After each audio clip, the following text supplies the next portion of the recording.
let me ask you another question. Because usually everybody that had gone to the United States had come from AAA, you know, Eddie, Ray, you know, my group. They've never really brought anybody from CMLL, you know, to WCW or WWE. How did you get the call to go to WWE from CMLL?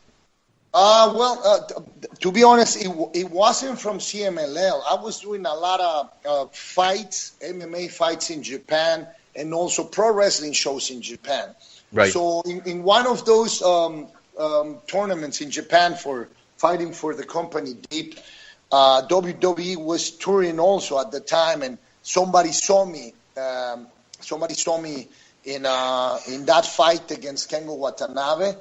And because of that, they started asking who I was and where was I working and stuff. And then John Laurinaitis, who was the boss at the time in WWE, the head of talent relations, when he heard that my uncle was Mil Máscaras and my dad is Dos Caras and stuff, he immediately called his good friend Ricky Santana, and Ricky Santana is a good friend of the family.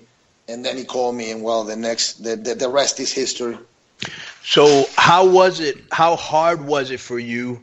Or because obviously, you know, you come from a family where everybody wore a mask and nobody ever lost a mask. How hard was it for you to go and tell your dad, and I don't even know if you talked to your uncle, but and tell him, hey, look, they want me to take the mask off and not lose it in a mask versus mask match? Just, you know. Well, yeah, you know my uncle Carlos. Yeah. He always has an opinion, and of course he didn't like it. He wasn't happy, and it was really, really hard because people need to understand this. That was my dream growing up. I never wanted to be an architect. I never wanted to be an MMA fighter. I always wanted to not just that being a pro wrestler. I wanted to be Dos Caras. Right. That was my idol. That was my Superman, my Spider-Man. Like we were in recess in school, and kids would pretend to be Superman and Robin and Batman, and I was always those guys. So people need to understand how hard that decision was for me, but I did it because after having a conversation with my dad was like, listen, you're going to the most important company in the world. They want you. They're giving you a good salary. They're taking you there. They're going to teach you the style and blah, blah, blah. Go for it because I know you can.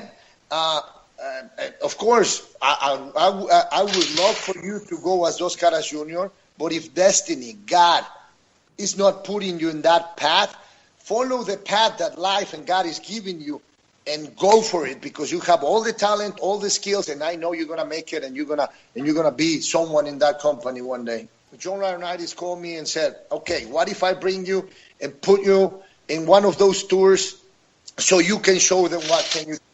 And I said, just tell me when.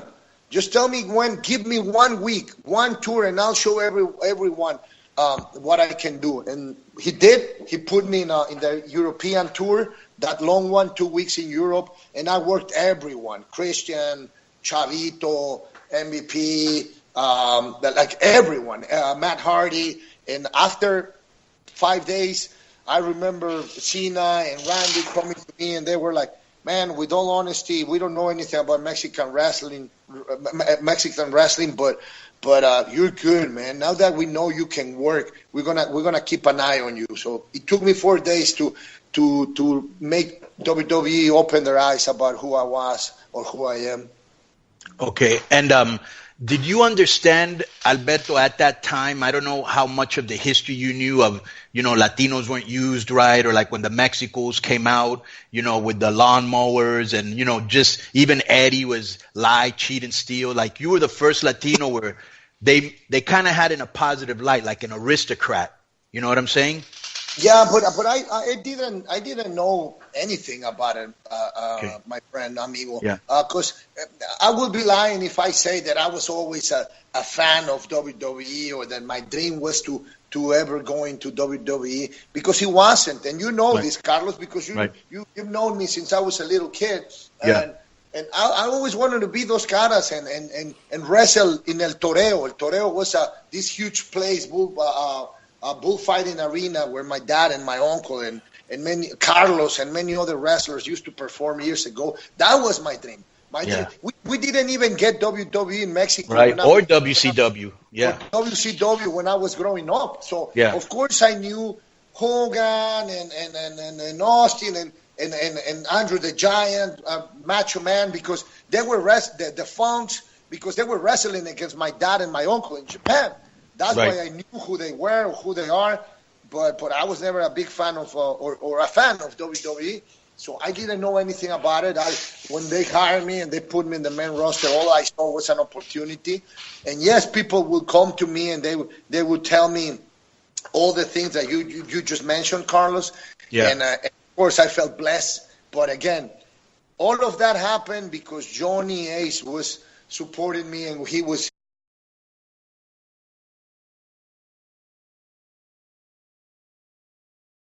helping me through my entire career, even till the end. He was the one coming to me and talking to me as a friend. And as you know, it's really difficult to find someone in the company from Stanford to come to you and talk to you as a friend, face to face, with no BS. So what happened at the very end there? So when you got fired or suspended, I don't remember which one it was, where a guy basically told you to pick up a plate in catering and you smacked him. Did WWE just come to you and say, hey, look, you can't be hitting people no matter if they do a racial slur to you, and we're going to have to let you go? Or what happened there? No. They actually said that everything was going to be fine. They were like, well, we understand he crossed the line, but Alberto, you need to control your temper. And I said, yes, but it's Hughesy. Hello. I said, yes, but it's not that easy. It's easier saying it than doing it. When you have a guy that he's not even bringing money for this company. He's not even taking bumps, bleeding, crying, sweating for this company. A social media guy comes and disrespect me that way, disrespect my family, my culture, the way the place I was born. I mean, and especially with a guy like me, everybody knew, and I'm not saying that I'm the toughest guy or anything like that, but everybody knows that I can go. So, and that was a known fact in the company, and also that I'm a respectful person, that I respect everyone. And I don't know why this guy thought he could make such a stupid comment about, because that's why we have Mexicans in this place, to clean the plates. And I was like, what? And then, everybody knows the rest. And when I talked to the important people in that company, they all said, no, Alberto, don't worry, you're going to be fine. It's okay. Just please go and shake hands and blah, blah, blah. And next thing you know, 2 days after, they call me, Triple H called me, and he was like, well, you know what, well, we need to let you go. And I said, what? Are you kidding me? They made fun of everything I have and disrespect me, and I'm the one being fired. And he was like, well, yeah, we will call you again. We'll do business again. Just you need to, lay low for a while. I said, no. I'm not going to lay low for a while. I'm going to go somewhere else. If you let me go right now, I'm going to go and work for another company. And then it was, okay, but if you do, you might lose your chance to come back to WWE. And I said, well, if that's the case, so be it. I left. I said, okay, put the phone down. And I'm not going to lie. That day was really difficult for me. I was even crying, and I was like, damn, what's going to happen? And then I remember me looking at the sky and saying, please God, please Lord, don't leave me alone. I have little kids, and please show me the way. And he did. I promise you. 2-3 hours after, Rey Mysterio called me, and he was like, hey, man, I heard what happened, blah, blah, blah, blah.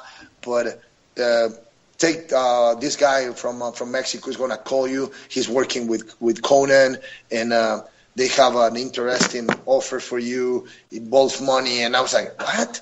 They're paying that money in Mexico? They having those sponsors in Mexico? I couldn't believe it at first, but it was real. Then, well, the rest is history. I did fantastic with AAA when we were together. Lucha Underground, we had a lot of fun.